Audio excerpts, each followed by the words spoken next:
The townsfolk whispered her name with fear and amusement. The beast in the sack. It was a cruel nickname born from superstition, misunderstanding, and a story that had grown wilder with each telling. She wasn't really a beast. She wasn't monstrous. She was simply different, towering, strong, untamed, and fiercely independent. A woman who had survived hardships most couldn't imagine, wandering the frontier alone, carrying her life's burdens like a sack over her shoulders. Her name was Clara. She had grown up in the shadow of the mountains, orphaned as a child, raised by her grandmother until she passed away, leaving Clara to fend for herself. She learned to hunt, chop wood, and survive winters that seemed endless. People avoided her. Men joked, women gossiped, and children stared wide-eyed when she passed. She had grown used to solitude. She embraced it. It was safer that way. But that winter, the cold had been relentless.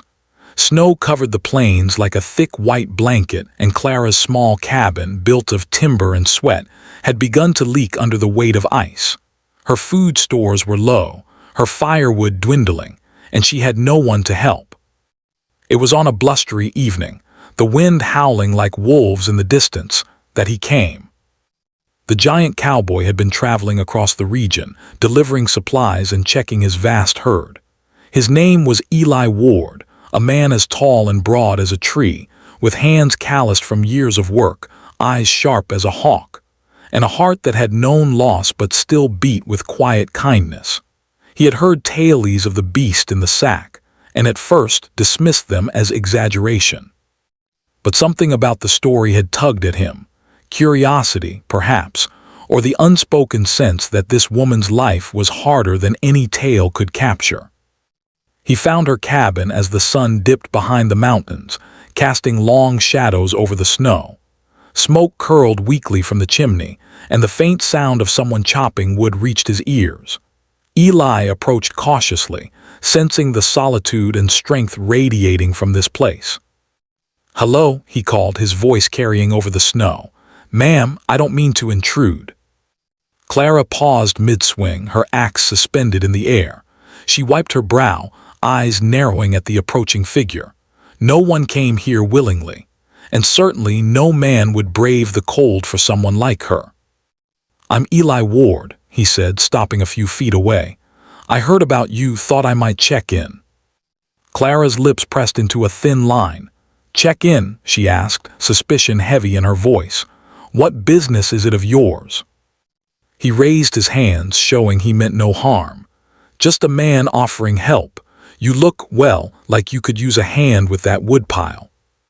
She scoffed, but the look in his eyes, a mix of strength, sincerity, and quiet patience, made her hesitate. It had been years since anyone had approached her without ridicule or judgment. Eli stepped closer. "I've got a wagon outside, plenty of firewood, enough for both of us to last the week." Clara's heart tightened. Pride and stubbornness battled with hunger and exhaustion, but she knew she couldn't refuse, not today. "Fine," she muttered, stepping aside, "but I'm not looking for company." Eli only nodded. "I'll leave when the job's done." The next hours passed in silence. They chopped, stacked, and carried. Clara watched him move with quiet admiration, strong, efficient, careful not to overstep, but still present. She realized she hadn't spoken to another adult this long in years without tension or fear. And slowly, a bond began to form, unspoken and steady, built from respect and shared effort. As the sun dipped and the cold crept in, Clara finally broke the silence. "Why help me?" she asked, voice barely above a whisper. Eli glanced at her, a small smile tugging at the corners of his mouth.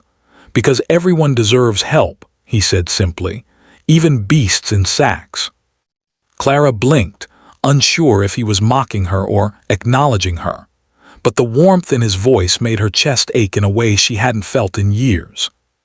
That night, as they sat by the fire in her small cabin, Eli shared stories of his travels, of cattle drives and harsh winters, of people lost and found. Clara listened, sharing small pieces of herself, pieces she had hidden for years behind walls of steel and solitude. By the time the storm outside had passed, something had shifted. The townsfolk's cruel nickname no longer mattered. Eli had seen past the stories, past the myths, past the sack of survival she carried every day. He had seen her heart, strong and untamed, and he had welcomed it without fear. Clara realized with a mixture of disbelief and hope that maybe, just maybe, someone could love her for who she was, not what people said she was. And in Eli's steady presence, she finally allowed herself to feel that warmth, that acceptance she had long thought impossible. The snow melted in the weeks that followed. Clara and Eli worked side by side, building a life together, strong and resilient as the mountains themselves. And though the town still whispered, calling her names and laughing at old tales, she no longer cared. For the first time in her life, she had found someone who saw her heart, not her myths. And in that heart, the giant cowboy had found his own.